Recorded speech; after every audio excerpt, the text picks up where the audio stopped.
Hello again, everybody. Andy Kendi, along with our Big Red Zone insider, Sean Callahan of Husker Online. Man, we have been battling some technological bugs, but we are powering through. It is one of these weeks. It's UCLA week. It's kind of a California dreaming week, but kind of a nightmare if you're Dylan Raiola. Tough week for Dylan, Sean. Just bring the viewers and listeners up to speed on where Dylan is at and what's his prognosis moving forward. Yeah, Dylan obviously broke a bone in his leg this past Saturday, and at the time, it didn't look like that. It looked like maybe just an ankle. And honestly, we were talking. It was looking like he was trying to go back in the game, and I'm like, man, now that we know what we know, thank goodness he didn't go back in the game, and they didn't know on the field that he had a broken bone in his leg or fractured bone. He had the X-ray done, and they figured that out. Well. Fast forward to now this week on Tuesday, he was on a plane to New York to have surgery on that injury and should be hopefully back in play within 12 weeks. So not this year, obviously the season's over, bowl game over.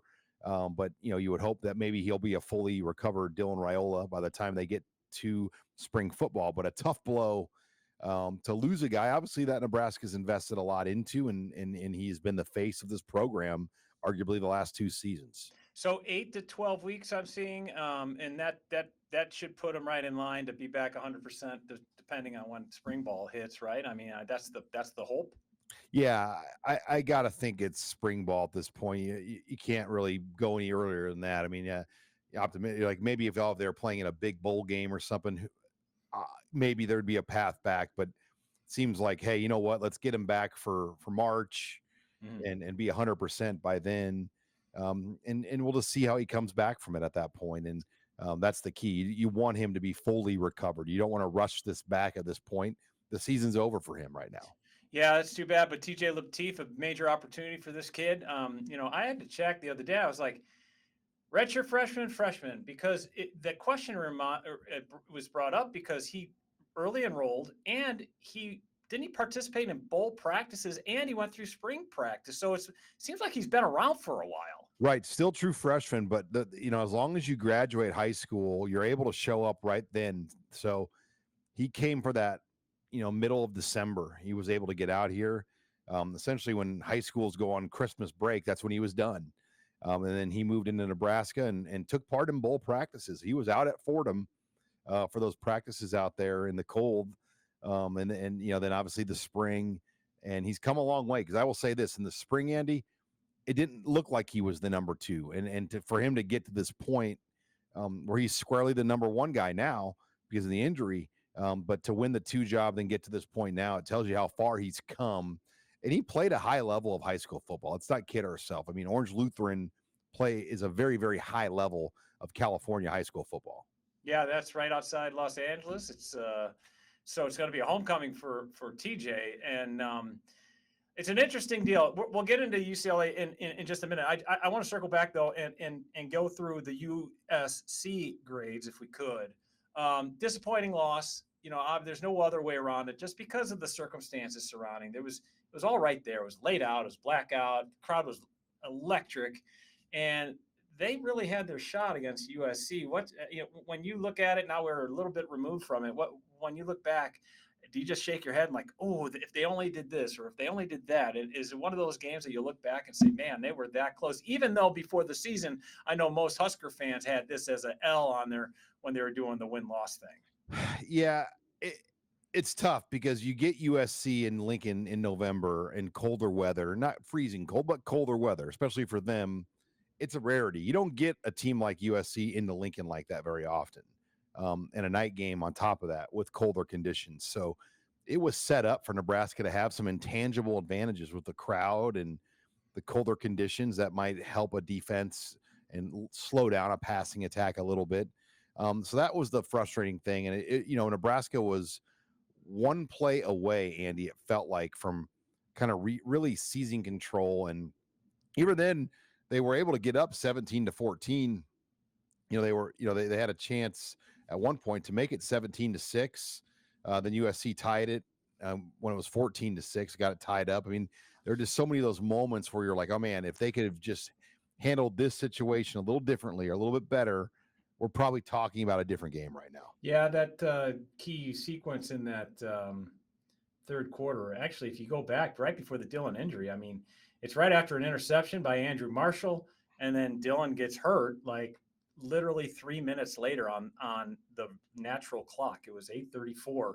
I looked at my watch because I write these notes down. I was like 8:34. That's Dillon fumbles. He's hurt, and that was. I mean, and they were knocking on the red zone door, right? I mean, if they go in and score, I know it's ifs and nuts, candy nuts, whatever, but that's that type of play could change things, and then you move forward, and then that whole 4th and 1 thing, and then they wind up going for the field goal, and Kyle Kunana misses, and so it's still 14-6. So 2 opportunities in that third quarter, you just go back and go, oh, if they only would have done that. Yeah, it was there for the taking, and I think that's the frustrating thing, that Nebraska's just not figured out ways to win games like this, where Lincoln Riley, a highly paid $10 million head coach, he's just not going to hand it to you. You got to win it. Mm-hmm. And that was the frustrating thing for me. Like, they were given chances to win it and they could not do it. And then when you don't do it, a good coach like Lincoln Riley is going to figure out ways on his end to win it. And they did. Yeah, you got to go take it when you're taking on a team like USC. All right, let's check out some of these grades from Pro Football Focus. I'm actually very intrigued because I have not seen these yet. And I would guess it's, some defensive backs would grade out high, and maybe the linebackers did okay, I think, at times. But man, that run game, when you give up 202 yards, that's a lot. But let's start with the offense. There's Dillon's grade, which was a mid-grade. TJ Lateef did not grade out well, but very limited sample size. Yeah, Lateef had a really low overall grade in this. When you look at it, and some of it was just the fumbles and some of the situations in the game itself that he got dinged on, but he was the lowest graded out player for Nebraska on Saturday. Raiola, though, again, was 0 of 2 on his passes of 20 plus yards, 2 of 5 on throws of 10 to 19 yards. Lateef did 2 deeper shots, 0 of 2. So Nebraska 0 of 4 on their deep balls in this game. The average depth of throw, to me, is notable. Raiola was 9.5 yards per throw depth-wise. Lateef's was 6.3. So clearly a difference in what they were doing with how they pushed the ball down the field with the 2 quarterbacks. And running backs-wise, man, I tell you what, Emmett Johnson every week puts another line on his resume to make it not only the all Big Ten, but maybe even the Big Ten back of the year. He graded out at 75.5, the best running back grade, clearly, and obviously had the majority of the snaps. Yeah, Emmett Johnson became just the 4th back over the last 30 years at Nebraska to get 1,000 yards in 9 games. So it kind of puts into context what 1,002 yards means for Emmett. 113 of his 165 yards came after contact. That's 3.9 yards per carry. He had 4 runs of 10 plus yards in the game itself, and he converted 9 rushing first downs. I think when you look at it on the year too, Johnson has just 1 fumble, Andy. He's carried the ball more than any back in the conference with just 1 fumble. I think that's also notable. He made several tacklers miss, 9 on Saturday. He's forced a Big Ten high 53 missed tackles. That's amazing. Wide receiver grades. Kind of a average outing, and when you're in the low 60s to high 50s. And the thing about Ja'Cory Barney, I know that Dana talked about it a little bit, that they'd like to get him the ball more, but a lot of the things they can't really do deep balls because of the protection issues. But I know that in a perfect world, they're feeding Ja'Cory a little bit more. Yeah, Ja'Cory Barney just hasn't really had the opportunity since the Michigan game to really get going like we thought. And it's been Isaiah Hunter, clearly the number 1 receiver for Nebraska. Again, he gets the most targets for the Huskers with 9, had the most catches. And both Dane Key and Barney had lower numbers. Like Key, though, had the big touchdown catch. One thing I want to zone in on, though, Andy, is this run block grade. Mm-hmm. I think all 4 of those receivers, Quinn Clark, though, and Isaiah Hunter, both physical guys, had excellent run blocking grades. And I think that's big for what Emmett Johnson does. Yeah, no question about it, especially Quinn Clark with the highest run grade, according to Pro Football Focus. Tight ends, kind of what you expect, right? Yeah, not a lot there. 2 catches, 2 targets for Luke Lindenmeyer. No Carter Nelson. Caden Echternock played a he played his most snaps in a game in terms of Power 4 competition. He hadn't played offensive snaps since Maryland, so they clearly wanted to go bigger with him as kind of a H-back, and he played more snaps in this game. What's the deal with Carter Nelson? Any idea, any insight there? I mean, Well, he's on special teams, but yeah, he's just not in the rotation for what they're doing. I mean, I just think that's what it comes down to. yeah, it's a guy who had so much preseason promise. It just hasn't happened for him yet. It's not saying it won't. It just hasn't happened yet. Offensive line here, it's obviously Elijah Pritchett goes out with an injury, and man, they had to do some shuffling between Corcoran and Canuck. But in terms of run grades, average, pass grades, decent. I mean, what Raiola was only sacked once, right? If I'm not mistaken. Yeah, and then the sack was actually charged to Raiola because he held the ball in the pocket where he should have probably got rid of it. Mm-hmm. And that was a long time on how that sack play developed. So no sacks charged to the line, but 3 hurries were charged to the offensive line. Raiola again had he got rid of the ball in a 2.22 seconds in terms of time to throw. Latif was 2.81, so held the ball kind of a split second longer than what Raiola did in the game itself. The pass blocking team grade, Andy, was 83.8, which is actually their second best score of the season. And I think some of it, again, is how they get rid of the ball to Dylan's hand quickly. Yeah, I do think that was schemed up to be like that. You got to hand it to Rocco Spindler, though, Sean. I mean, the guy's been playing hurt, banged up, and he just, if you didn't know he had what he had going in terms of his broken finger, you would have no idea. The guy is a gamer, in my opinion. He gained a lot of respect. Yeah, and hopefully every week he maybe gets a little bit better in terms of closer to speed. Mm-hmm, no question. All right, let's look at the defense. Defensive line grades. You still get frustrated a little bit. As this game, they give up 200 plus rushing. They don't really get to the quarterback. What's your thoughts? Yeah, they struggled to get to Jada Maeva. They actually sacked him twice, but both were intentional grounding sacks. So, even when they got to him, Maeva just didn't want to go down. He just does what he can to preserve the yard and distance. The tackling was good, though. I think the tackling was solid for this team up front.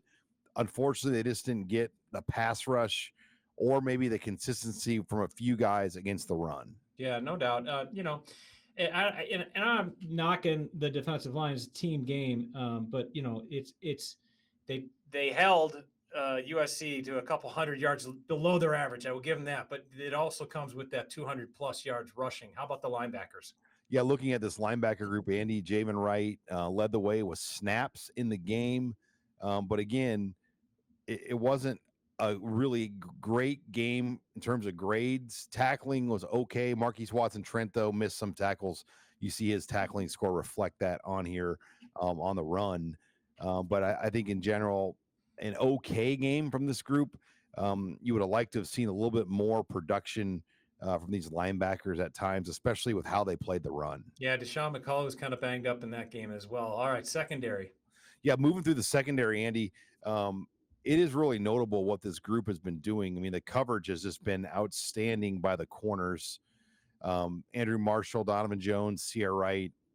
I mean, they held USC's really talented offense to their worst game of the season in terms of yards. And Mekhi Lemon was leading the Big Ten, and they held him to his worst game of the year. So there were a lot of positives, I think, with this group, but both Jones and Marshall had outstanding games. The interception from Andrew Marshall was the type of play that should have turned the game. 100%. 100%. I couldn't agree with you more.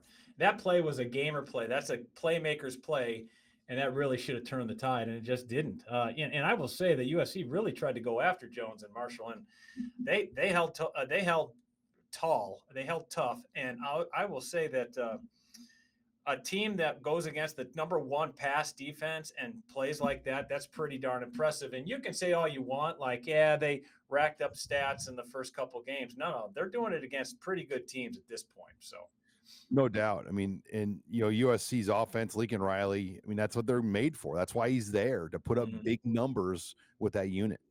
All right, let's look at the UCLA Bruins and how they stack up. What jumps out at you on this page? You look at their offense and it's not great. They do run the ball better than Nebraska, and some of that has to do with their quarterback rushing. I think Nico's rushing yards are why they have a better overall rush average than Nebraska. But from a passing perspective, Nebraska, a much better passing team, a much better overall scoring team. That's what gets your attention. That UCLA is only averaging 20.4 points. Defensively, Nebraska is about 100 yards per game better in those categories. Against the run, UCLA is one of the worst teams in the conference. So you hope that is going to play into this, where Nebraska is able to take advantage of UCLA's struggles against the run. But guess what? Nebraska struggles against the run too, Andy. So that's something to keep note of. Nebraska ranks second nationally in passing defense right now. UCLA is actually eighth. So both teams have good passing defenses. The Huskers have only allowed 3 passing touchdowns all year, but Andy, they've allowed 8 rushing touchdowns by the quarterback. So I do think in this game with Nico's running ability, that's something to keep note of. Yeah, we saw that with Mayava against USC and how they utilize his legs. And an interesting deal. And you mentioned Nico Iamaleava, who's the UCLA Bruins leading rusher from the quarterback position.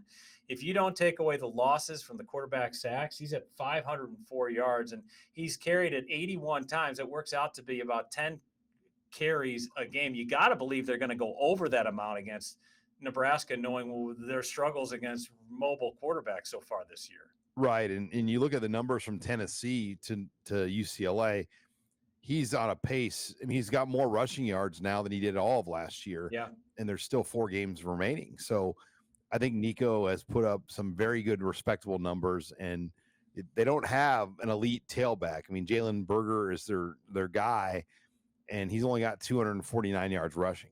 Yeah, on 59 carries. So again, that's less than 6 totes a game. So that's an interesting deal. And their wide receivers, fine. They're fine, right? They're decent. They can make plays when necessary. But against Nebraska's number 2 passing defense, I can't imagine them going after him through the air.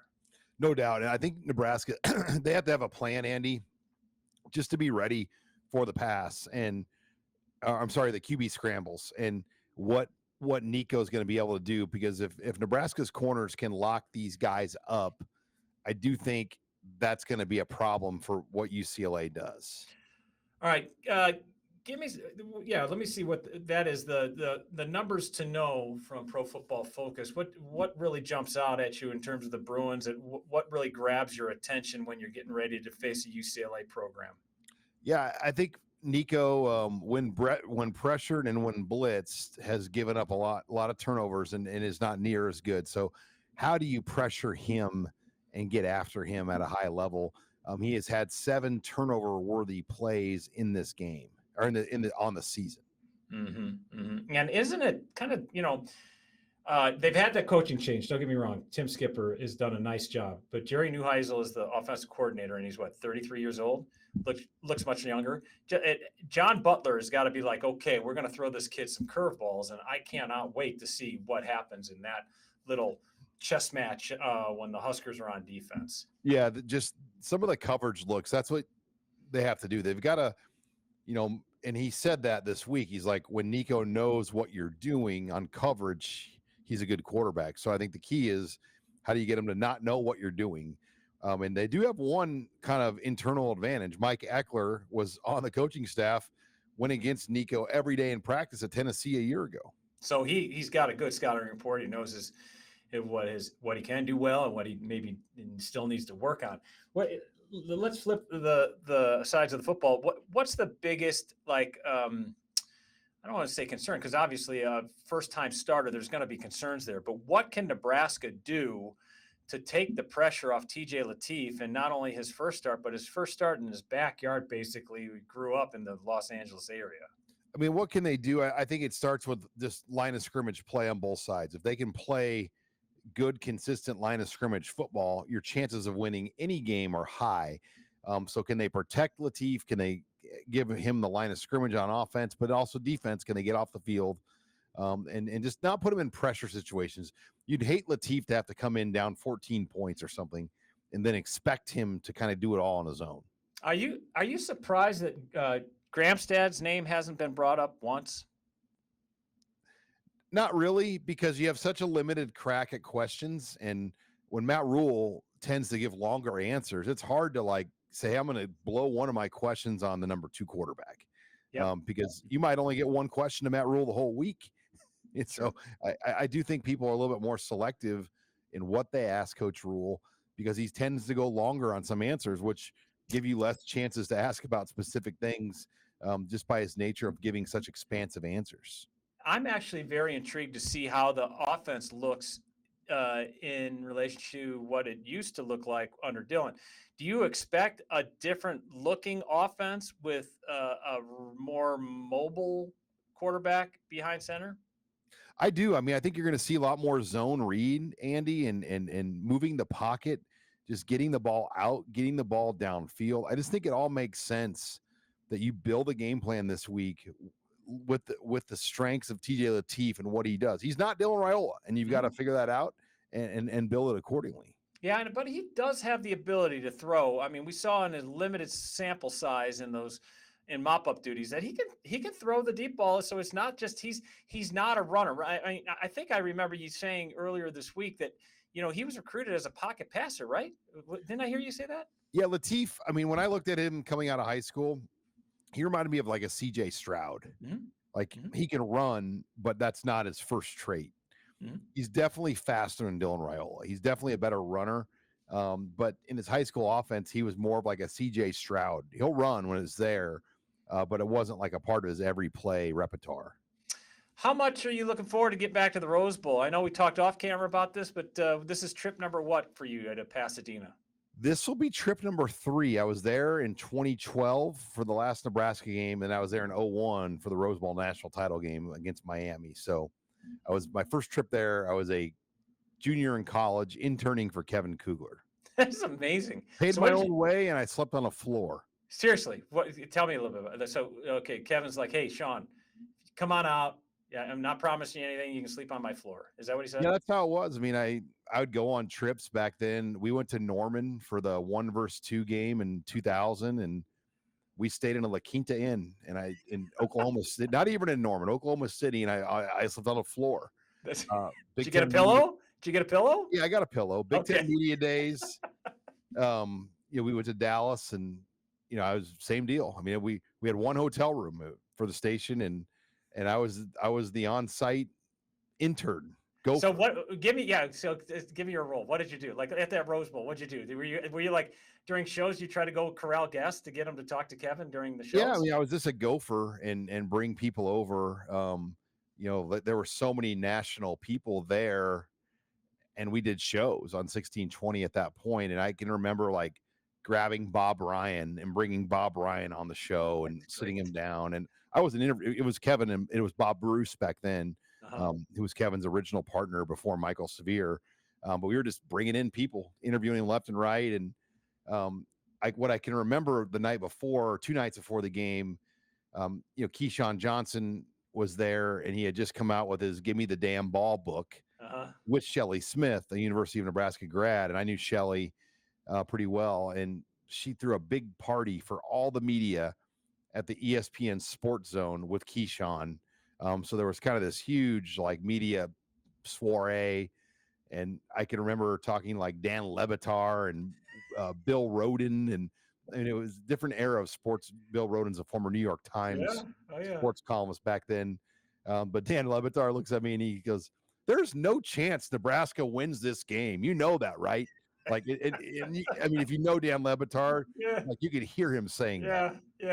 Like he was just as blunt and prickish as you could be. Yeah, and it turned out to be absolutely 100%. Right. Yeah, he was right. Woody Page was there. Oh yeah, around the horn guy. Yeah, his headline. Denver Post. Yeah. His headline of the column was "When Kane Met Unable." That's great. That's great. Hey, what do you? I don't remember a whole lot about that 2012 game. I remember Amir Abdullah had a good game, and they were close and couldn't get over the hump, right? And I remember being in the Rose Bowl because I had been there a couple times covering Wisconsin in the Rose Bowl, but I had been there when it was full, and it was kind of jarring to see empty seats in the Rose Bowl for a regular season game. And I'm sure we're going to see that there Saturday. But what do you remember most about that 2012 trip out there? Um, what I remember is I believe it was like one of Gus Johnson's first games he did for Nebraska. Oh, mm-hmm. And, you know, Taylor Martinez had kind of one of those games where he had a bunch of big runs, and they should have won that game. I mean, they just completely squandered it. Brett Maher had a rare field goal miss. And then there was a 4th and 1, and they bring in Mike Marrow, the son of Vince Marrow, to take the carry. Oh, I remember that now. And you had Amir Abdullah, you had Rex Burkhead, you had CJ Zimmer, you had Andy Janovich. You had a lot of options. A lot of options there. And they give it to a guy that really wasn't a proven or great ball carrier in this offense, and he got stuffed. And that was like the play that lost them the game, because I truly believe if they get that first down, they probably win the game. Yeah, isn't it funny how the games can turn on one missed 4th down opportunity? And we see it all the time. We saw it last week, for goodness sakes. How are you getting out there? Are you going through anything? You're connecting? Yeah, we're doing Burbank. I mean, I know out of Omaha you can do the LAX direct, which is a great deal. But yeah, I think from everyone I've talked to, going to Pasadena, you want to go to Burbank. Yep, that's what we're doing. We're flying through Vegas, which I don't know how smart that is to have me on a trip to Vegas that's connecting. We'll see if I get on the connecting flight. I've done Orange County. I've done Ontario before, and obviously LAX. I've never done Burbank that I can remember. I might have flown Burbank in 2001, but I was like 21. Yeah. So I don't really remember if it was Burbank or Orange County. But it might have been Burbank way back in the day. But I think it's a smaller airport, isn't it? Yeah, it is a smaller airport, more manageable from what I'm understanding. And it seriously, like at least an hour's difference in terms of getting from the airport to Pasadena, which we're staying right in that area. I do think for USC, though, LAX makes more sense. 100%. No doubt. 100%. And that's a airport hotel, in my opinion. So, but yeah, because – this is one of these trips, though, and, we're talking travel here, but this is one of these trips where Husker fans, you have a whole bunch of Husker fans trying to get to every Big Ten site. Here's your chance to go to the Rose Bowl. Well, and then you've got fans in Phoenix and Vegas and Northern California, Southern California. For those people, this is their trip from North Platte to Lincoln or Kearney to Lincoln. I mean, this is their trip to, hey, I'm going to go to a Husker game and drive 2 to 4 hours to get to it. Right, and they have that big alumni, Californians from Nebraska. This is their big. Arizonans for Nebraska, I guess. I mean, there's so many of these West Coast chapters. Sure. And this is their big one. I mean, just like we saw at Maryland, for that group of fans in Maryland and Virginia and DC and Pennsylvania, North Carolina, that was their game. Yep, and no doubt, and we saw it last year at USC where there was thousands of Husker fans. I'll be interested to see what the total will be this Saturday. Even the Pinstripe Bowl, you met so many like New Jersey, New York, Nebraska fans. No doubt, everybody's got some kind of connection and this is their chance, like you said. And for people who think that Nebraska is just this little footprint in the Midwest, that is the furthest thing from the truth. What time's your post game show going on? Oh gosh. We're hopeful for 12:30. Oh, 12:30 Central. Yeah, that's probably optimistic though. Okay. All right. So the game's gonna get over at 11:30. No, we're probably 1. Okay. All right. 1 o'clock start. All right. Well, join Sean on his post game show on Husker Online on their YouTube channel, and you can make sure to get Coach Rule's comments on either Husker Online or KETV's YouTube channel. The channel when you subscribe to KETV is still working. So people I know have questions with that. So it's going to be an 8 o'clock Central Time start. It's on Fox. It's Nebraska and UCLA. For Sean Callahan, I'm Andy Kennedy. Thanks for joining us on Big Red Zone Rundown.